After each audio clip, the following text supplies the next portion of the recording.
Welcome to RG kitchen. RG கிச்சனில் அடை தோசை பார்க்க போகிறோம்.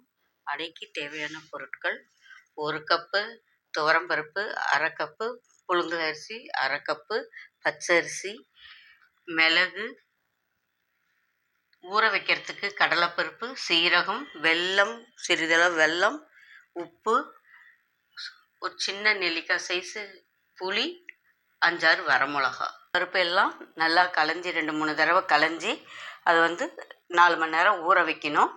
அதோடையே வரமிளகாவும் புளியும் ஊற வச்சிடலாம். அதுக்கப்புறம் 4 மணி நேரம் கழித்து ஆட்டலாம். அரிசி பருப்பு எல்லாம் ஊற வச்சோம் இல்லையா, அதோட புளி வரமிளகா எல்லாம் ஊற வச்சுருக்கோம். 4 மணி நேரம் ஆயிடுச்சு, எல்லாம் நல்லா ஊறிடுச்சு. இதோட என்னென்ன போடலான்னு மிக்சியில் போட்டு ஆட்ட போகிறோம். இப்போது அடை தோசைக்கு அரைக்க போகிறோம். அதுக்கு தேவையான வரமிளகா, புளி,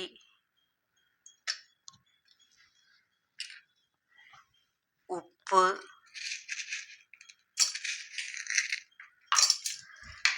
சீரகம், மிளகு, கொஞ்சம் வெல்லம். இனிப்பு தேவைப்படுறவங்க போட்டுக்கலாம், இல்லாதவங்க விட்டுடலாம்.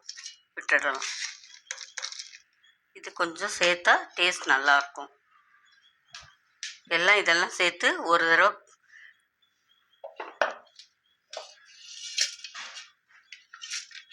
அரிசி எல்லாமே இதில் சேர்த்து பாதி அளவு அரிசி இதோட பருப்பு அரிசி எல்லாம் போட்டிருக்கேன். இதை ஒரு தடவை ஆட்டிட்டு மீதியை திருப்பி ஆட்டிக்கலாம். அரைச்சிருக்கேன். இந்த அளவுக்கு கொரன்னு அரைச்சா போதும். இப்போ இதை பாத்திரத்தில் மாற்றிட்டு மீதி இருக்கிறதையும் ஆட்டி இதோட சேர்த்து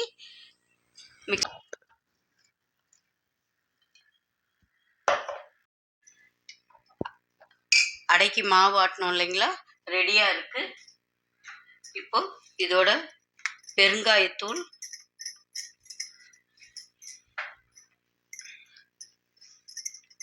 கருவேப்பிலை, கொத்தமல்லி அரிஞ்சு வச்சுருக்கேன், அதையும் இதோட சேர்த்து கலந்துடலாம்.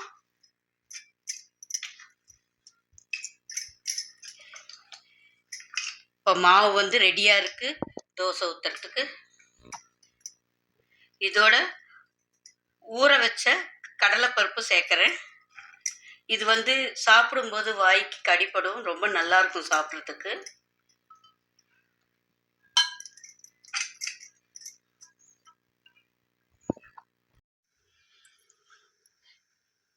இன்னைக்கு எங்களுக்கு வாதநாராயணன் கீரை கிடைச்சது, அதை வாங்கி ஆஞ்சிருக்கேன்.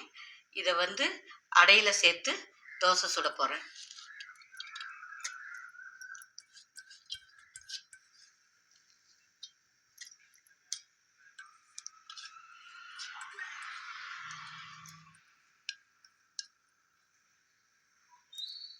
மாவில் வாதநாராயண இலை போட்டு மிக்ஸ் பண்ணியிருக்கேன்.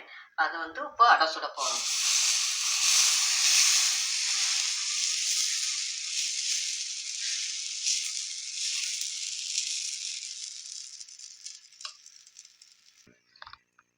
அடை ஊற்றிருக்கேன், மேலே எண்ணெய் விட்டுருக்கேன்.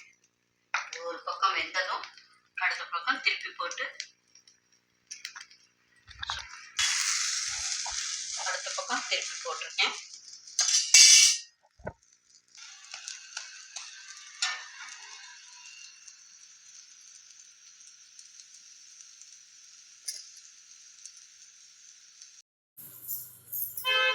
அடை மாவு ரெடி பண்ணோம் இல்லையா, மாவில் ப்ளைனாக ஒரு தோசை சுட்டிருக்கேன். வாதநாராயண இலை போட்டு ஒரு தோசை, முருங்கைக்கீரை போட்டு ஒரு தோசை, வாழைப்பூ போட்டு ஒரு தோசை சுட்டிருக்கேன். எல்லாமே யம்மியாக இருக்கும் சாப்பிட்றதுக்கு. செஞ்சு சாப்பிட்டு பாருங்கள். லைக் பண்ணுங்கள், ஷேர் பண்ணுங்கள், கமெண்ட் பண்ணுங்கள், சப்ஸ்கிரைப் பண்ணுங்கள். அனைவருக்கும் நன்றி.